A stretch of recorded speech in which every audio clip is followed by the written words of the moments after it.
Interestingly, close to 3,000 Pakistanis go to the United States for the student visas, and this is perhaps one of the lowest in the world.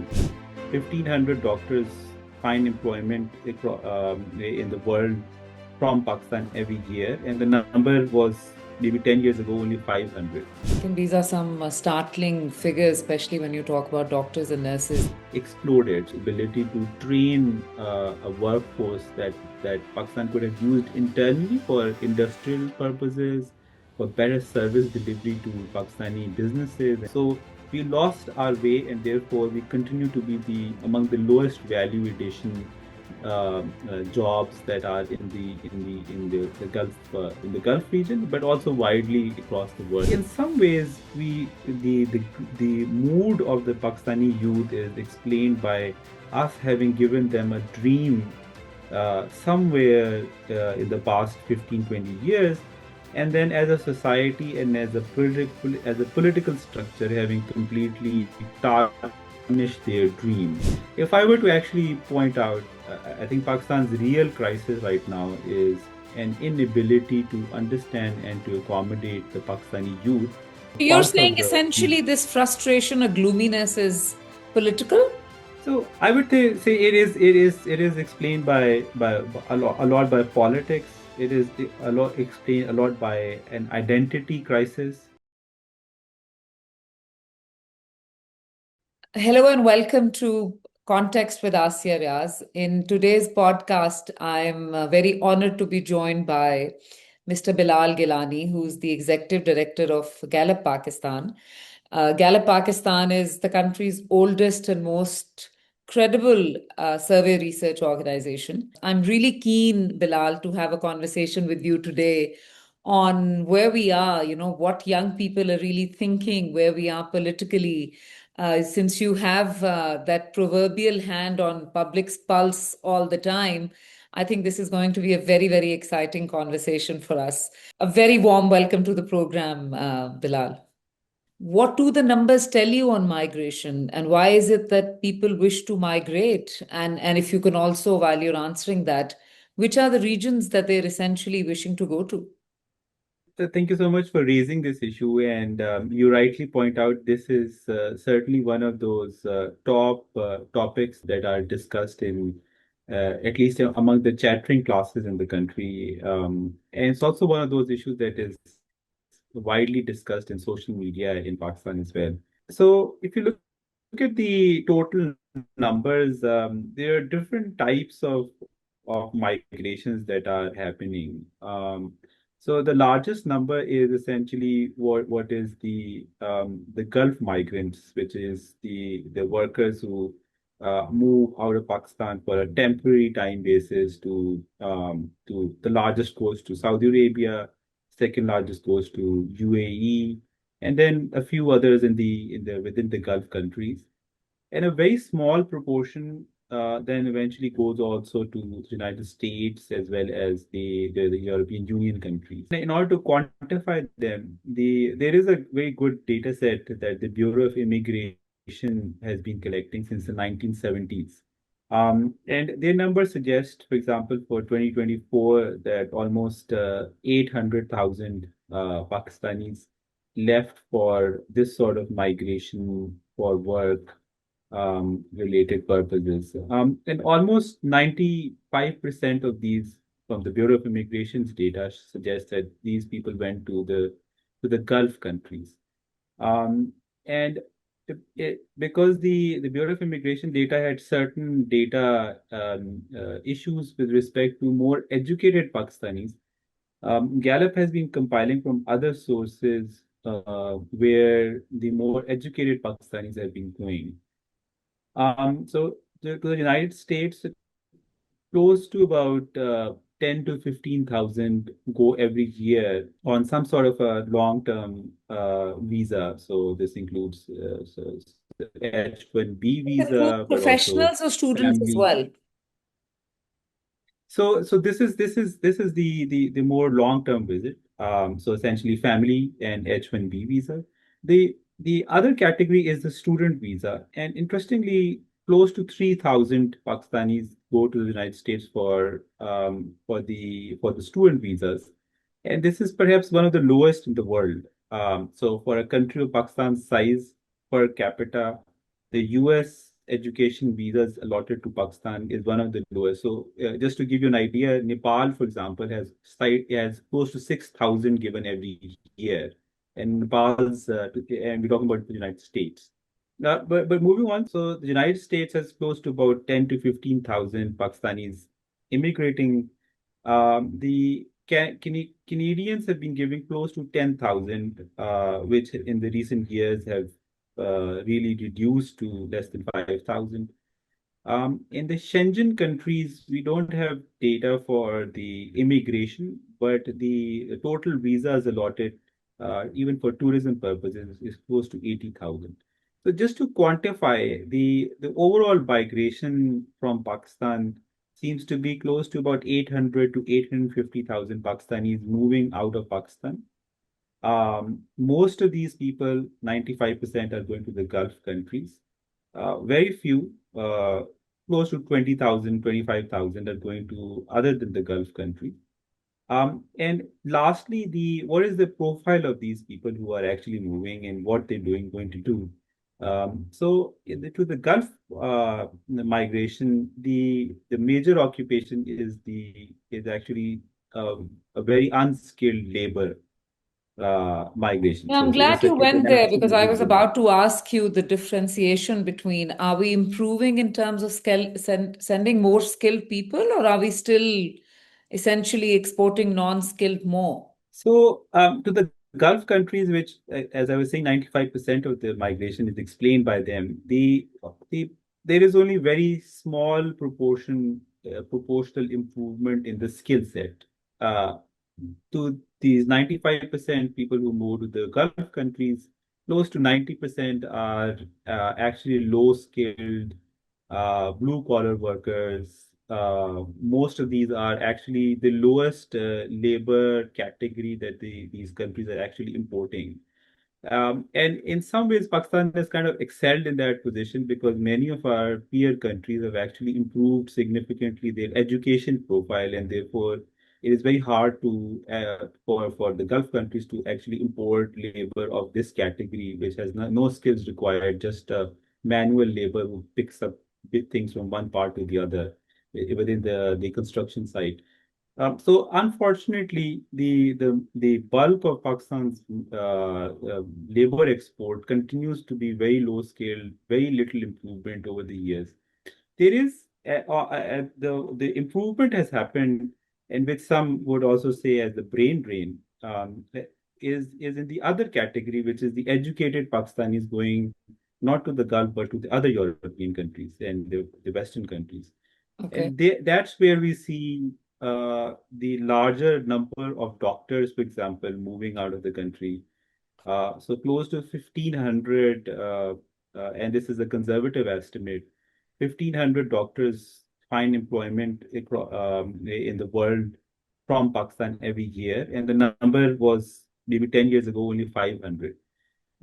Similarly, other skill sets, engineers, IT workers, accountants, their number or proportion is actually on a rise. Even though they are very small proportion of the total migrants, the number has significantly increased for these categories. And it represents a problem because, for example, the doctors that Pakistan actually produces every year is close to 20,000. So if 1,500 basically go Yes. elsewhere, we're left with already a smaller proportion. Similarly, with nurses, similarly for accountants, we already produce a very small number of them. So there is this brain drain idea, definitely true for the educated Pakistanis. Bilal, before I get to that, and I think these are some startling figures, especially when you talk about doctors and nurses, that if we're producing what we're producing, and then that's where the brain drain occurs. On the skilled and non-skilled category that you're saying essentially go to Gulf, and from, you know, in that pile on the top is Saudi Arabia.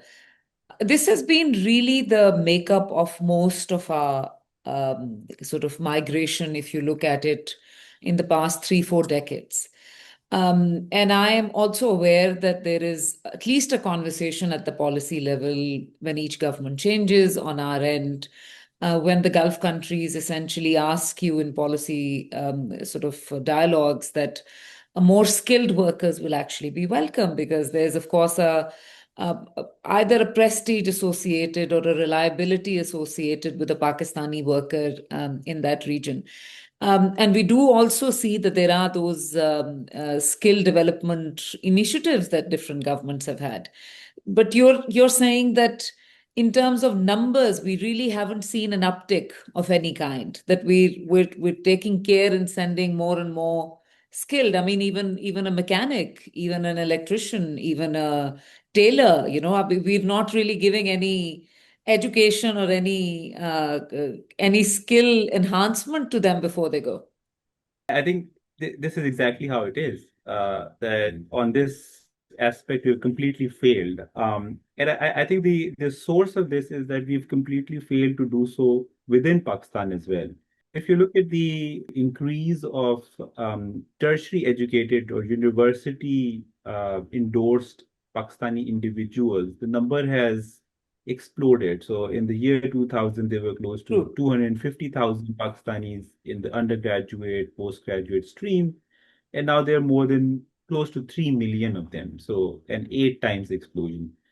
Um, but if you look at the skills or team-led education or training and vocational education, which is essentially what these workers really Yes. require in order to climb up the income ladder in these countries, the numbers have actually not increased at all. So the TVET education, even in the year 2000, was close to 200,000.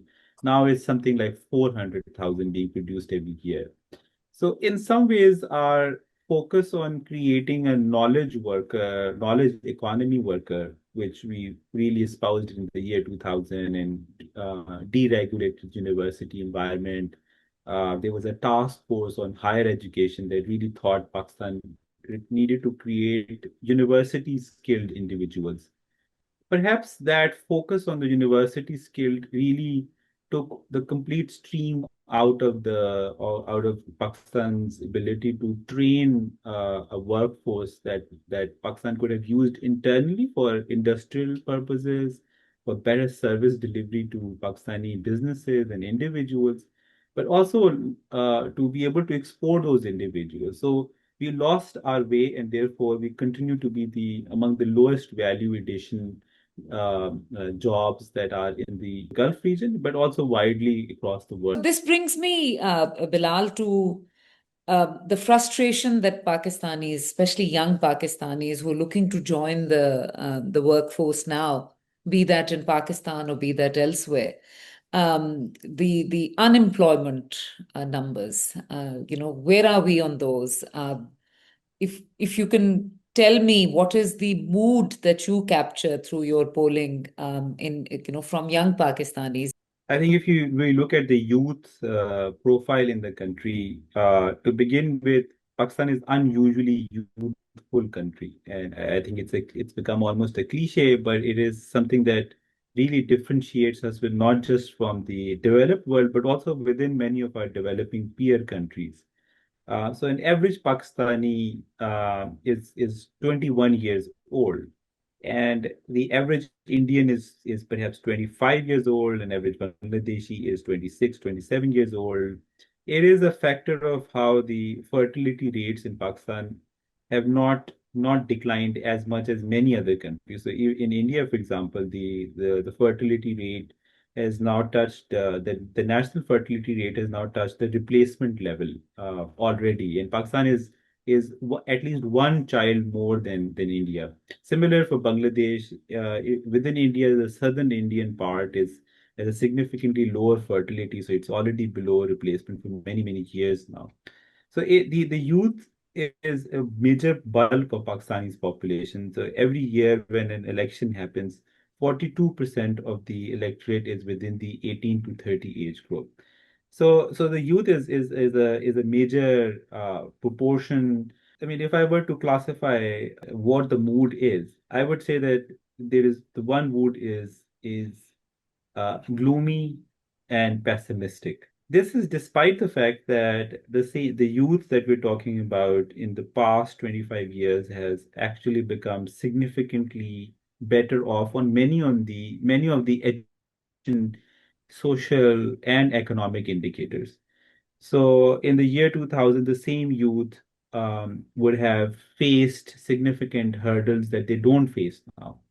But in the 25 years, somehow despite having given them education, despite having given them better economic opportunity, including an opportunity to leave the country and be able to earn a living outside, an opportunity to be part of the political system. So the rise of the Pakistan Tehreek-e-Insaf is primarily explained Yes, by a very large proportion of young young people. individuals and young educated individuals being able to participate in the political stream. Because despite all of these positive steps, many missteps from by us as a society have created this environment where the young Pakistani wants to leave. So in our recent survey, almost one in three, if given an opportunity, would like to leave the country. And the higher you climb up the education ladder, the higher the pessimism in the country. The higher you climb up the education ladder, the higher the unemployment rate. The higher the as you move from the urban male Pakistani to an urban female Pakistani, the unemployment really increases significantly. So in some ways, the mood of the Pakistani youth is explained by us having given them a dream somewhere in the past 15, 20 years, and then as a society and as a political structure having completely tarnished their dream. So when your dreams completely break down, you don't really look at how much progress you have done over the years, but when the dream is shattered, then you are despondent and you are frustrated. And that is what we see as a, if I were to actually point out, I think Pakistan's real crisis right now is an inability to understand and to accommodate the Pakistani youth. So, and this is not just a Pakistani phenomenon. If you look around the region, what happened in Bangladesh, what happens in Nepal, what happened in some ways in other parts of the region as well. It is the youth uprising, and I would say that I mean the You're pulse saying of the. essentially this frustration or gloominess is political? So I would say it is explained by a lot by politics. It is a lot explained a lot by an identity crisis. It is less explained, which is what we usually focus on, by economic indicators or economic issues or That's economic interesting. opportunities. It is more a cultural issue. It is more an identity issue. It's a more political issue.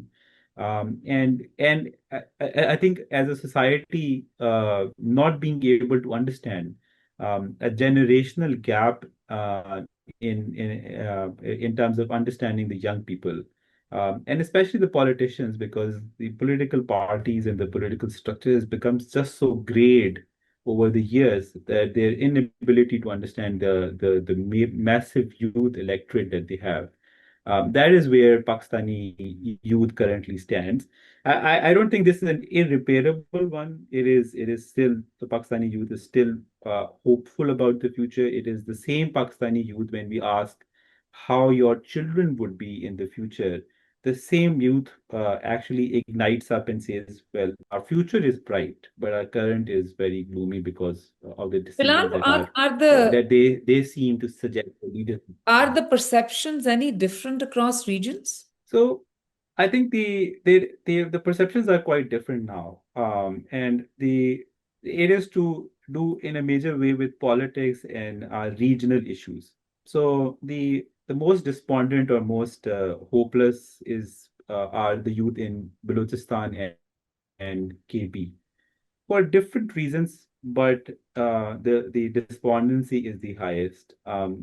The more sort of optimistic our Punjab's youth, the Karachi youth is somewhere in the middle, and the Sindh youth is seems to be in some sort of an equilibrium about, I mean, how things are, and perhaps they weren't really promised a bigger dream, and therefore. they're more settled with what they have. But clearly, the pessimism in the KP and Balochistan is just strikes out from our data that these are two major outliers, even from a low average data line. Bilal, this brings me to your column that you just wrote for the news last week. And you said that even though Pakistan and Pakistan's leadership is winning applause overseas, you actually raised a concern that, we've seen this in the past, that when governments or leaders are very popular overseas, they kind of run the risk of uh, uh, neglecting domestic repair. I think in terms of the international versus the domestic popularity of the Pakistani government, in some ways we are at a very unusual path. In the recent years, in the recent sort of I months, don't think Pakistan has I can even recall stars aligning this way in the recent past, in the past few decades, that your popularity kind of is riding so high and on so many things. I would celebrate the fact that Pakistan is so diplomatically well entrenched in the international order, and we kind of being able to tiptoe our way in a very delicate China-US rivalry. Also in the region, in a very difficult environment, we have at least some sort of relevance now. In the Muslim world, for many, many decades, Pakistan has not received that sort of significance. So all of this is indeed a welcome thing and we celebrate the fact that we are now an international. It is a status or a level that Pakistan should have. We are the fifth largest country in the world, the second largest in the Muslim world. On many, many indicators, we have all what it takes to be a leader. But the issue is that we ought to be the leader in the international, but also ought to be leaders within the In country. domestic. And domestically, the government, the entire generation of political leadership in the country, I would think that they are failing in doing the real job, which is to understand the society and be able to heal over the wounds that we have had. What are those wounds? I would think that there are sort of two different varieties of them. One is the very traditional state centric issues that Pakistan currently faces, which is, I mean, in the AJK, there is a territory that decided to be with Pakistan, sacrificed so much. Pakistan has tried to give them a lot and integrate them, but the crack seems to appear that those individuals do not see that they have been enough integrated into the system. If you go to the KP, there is the PTI challenge, which is a very palpable one, but then there is this TTP challenge. If you go to Yeah, Balochistan, things and the have been relations with really bad for many, Afghanistan. many Yeah. years. The border areas have, and the relationship with Afghanistan is an unsettled one. There is no It's end in sight, completely ruptured now. completely ruptured. And I mean, I think the many, many decades of Pakistan's thinking over Afghanistan has had to completely change overnight in many ways. If you come to to Karachi, an exceptionally dysfunctional city which represents close to 60% of Pakistan's GDP.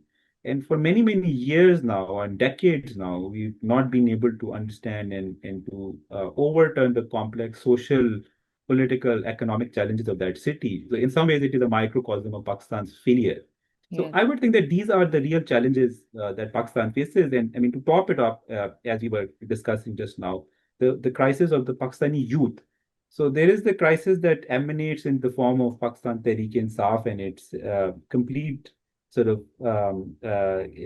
in some ways, a revisionist understanding of Pakistan's history.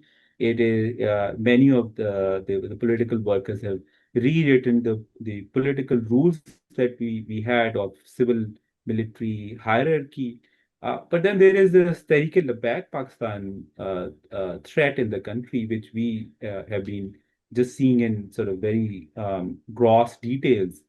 Yeah. That these are in some ways the same youth, which is less educated, lives in the towns rather than the cities. They're more religious minded than the government. PTI, but the phenomena is the same. That these are individuals who are youthful, but are extremely frustrated. So the frustration is of different Bilal, I category, mean, to be honest, but in the common in thread the is that they're youth and yeah, frustrated. I mean, in the case of one can argue, and that there'll be a different discussion altogether, that these have been used certainly in the case of TLP and other movements like that, and even in the case of political movements like PTI. I mean, certain slogans have been whipped up to kind of create a reality which might not be consistent with where people might actually feel. It's really essentially young people have become a fodder for these movements. This is not something which is actually helping them in any way. We've seen this in Afghan jihad earlier. We've seen this in Kashmir. I mean, I think, decade after decade, issue after issue, I can't recall that a serious leader or a serious movement has come about which is actually there for the betterment of youth and not to actually use youth for sort of getting their political agenda or their religious agenda of one kind, either create a pressure group or create a political movement. And at every single of these issues that Pakistan faces, kind of, what our fabric of society looks like, has actually been at the expense of youth.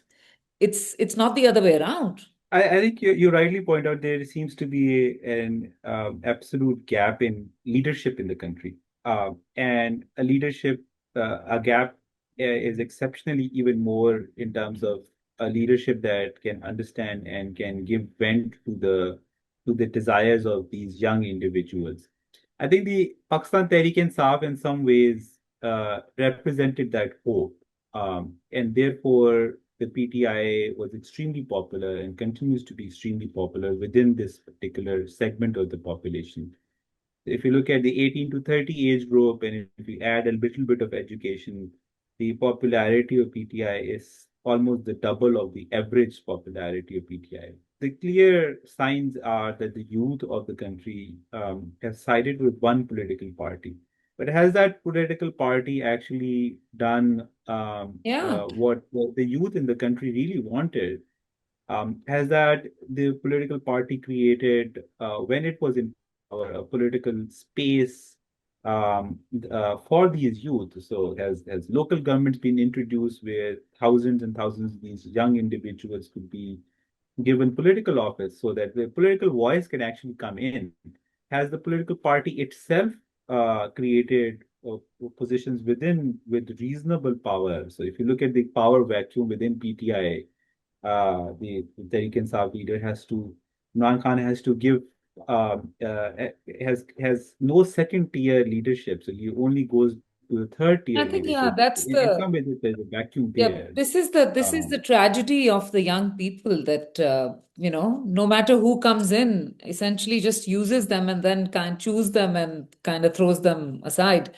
Bilal, you yourself in the forums that you utilize, but be that social media, be that in your writing, you make it a point that you use data not for a vehicle of gloom and doom, but as you look at positivity, you try and look at silver lining. You make sure that you keep highlighting positive trends about whatever data is showing you. If there's one statistic that best captures Pakistan's potential, or that's the most positive thing about Pakistan that you'd like to share, what is it and why today? In terms of the development, I think the largest is economic development. So very tangible reality of Pakistanis living standards having significantly improved over the not just 1947 to now, because one can say that is now an absolute prehistory. But if you look at the year 2000 as a cutoff, and you create an economic history of Pakistan, what has Pakistan achieved in the past 25 years? And you juxtapose that with respect to the enormous external issues that Pakistan faced. So a war on terror that absolutely decimated the political class, economic structures, created an absolute new economy, significant amounts of flooding in the country that just engulfed. No other country has faced that sort of climate change kind of disasters in such frequency. If you look at earthquake that happened in 2005, that was one of a kind in the Yes. on the world. Almost 100,000 people died, and we're talking about millions of families who were disrupted. So, in if you compare the economic history and you juxtapose these difficult situations, I feel, and that makes me hopeful that if we are able to do so well despite these challenges, and then the future is significantly better off as well. So the Just resilience to of just to give you economy an is idea what of those, the resilience of our is economy, despite all going back odds. to I just want to end on a positive note, taking inspiration from you. I was looking at Gallup's 2025 happiness index, and you shared that with the Pakistanis. That 72% of Pakistanis describe themselves as happy, even amidst all the challenges that we talk about. And compared to India, that number's way higher. Why is that? I think I like to believe that despite all of the odds that Pakistan faces, Pakistani society has somewhere found an equilibrium between economic, political needs and their personal, social, family, biradri needs. And therefore, despite our economic growth, we are able to still live together as joint families, still live together as biradris, still live together and be able to eat together in times of happiness and in times of grief. The urbanization has in Pakistan has not been exceptional, but that has also meant that people still live around localities where there is access to good quality Larger air, family good networks, and quality. yeah. So a large part of Pakistani society still lives in areas where they're happy around family and their loved ones. That there's Bilal, something very good. quickly, I know this is almost or kind of controversial. You already answered part of the question. Imran Khan remains the most popular leader politically. Who else is up there with him or close to him in your latest polling? So I think the second contender is Nawaz Sharif, together with Maryam What's Nawaz the and Shehbaz Sharif. difference? The difference I think is close to 15 to 20%. So Um, where is Imran but Khan? Imran Khan is close to 60%, and the And then Sharif you family is somewhere between clubbing 40 Maryam to Nawaz and 45. Nawaz Sharif, where are they? What are So their so 40 popularity to ratings? 40, 40 to 45 is the And the Sharif family. third in And tier? the third would be the and maybe the strongest sort of rise that one can see is in Bilawal Bhutto's national popularity. So the third is Wonderful. the and just to add that this is how things are nationally. But if you come to Punjab, things remain very competitive, and as they were as they have been in for many years now. So the competition is a neck to neck across Punjab across different regions of Punjab, things tend to be more different. So northern Punjab seems to have a higher PTI, and southern Punjab similarly. But central Punjab continues, and the western Punjab continues to present a very competitive picture. So PMN You're and essentially saying that the difference that we see nationally between Imran Khan and Nawaz Sharif and Maryam Nawaz Sharif reduces when you come to Punjab. and in some parts of Punjab, Nawaz Sharif and the family is actually higher than than Imran Khan. In Punjab, in general, the total Punjab numbers, PMLN and Imran Khan seem to be in a tie. So, I mean, all surveys have error margin, so the popularity of these leaders seem to be in a and I think it's very similar to how the 2024 election results turned out to be. And I think the complexity has become that those elections have had severe challenges in terms of authenticity and allegations, and therefore everything got muddled up. But even our exit poll at that time, our pre-election polls and post-election polls, that even if there were charges of manipulation corrected for many, many different seats, the overall picture remained a very competitive one in which the P1 and PTI were in a stiff challenge. I would also add that popularity of Imran Khan needs to be also looked into historically how things have been.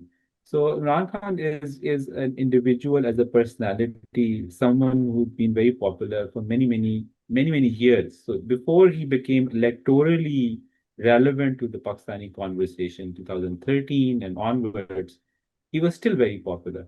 So just having popularity is something not important enough for political gains in the country. And that is where the issue lies. And if Imran Khan's personal popularity or PTI's personal popularity is able to create a political mileage for them. And till now, that political mileage does exist. But the one possibility still remains that if the political party and the political decisions that it takes become problematic for the wider population, the Imran Khan would still remain as someone that people look up to, but the party's popularity and its electoral significance might reduce. So this is a very complex phenomena: popularity of leaders, political And parties, and then electoral election. gains, and yes. No, no, absolutely. Thank you very much, Bilal. I really, truly appreciate your time. I wish we could have this conversation for much longer period, but I'm trying to figure out a time in which this will actually also be something that people watch with a lot of interest. So thank you very much for your time. And for my viewers, thank you very much for as and when you get to watch this episode. Please do give me feedback on what you like, what you would like me to talk to or talk about next. Who would you like me to talk to next? Please do subscribe to Context with Aasiya Riaz and do send me your feedback. Thank you very much.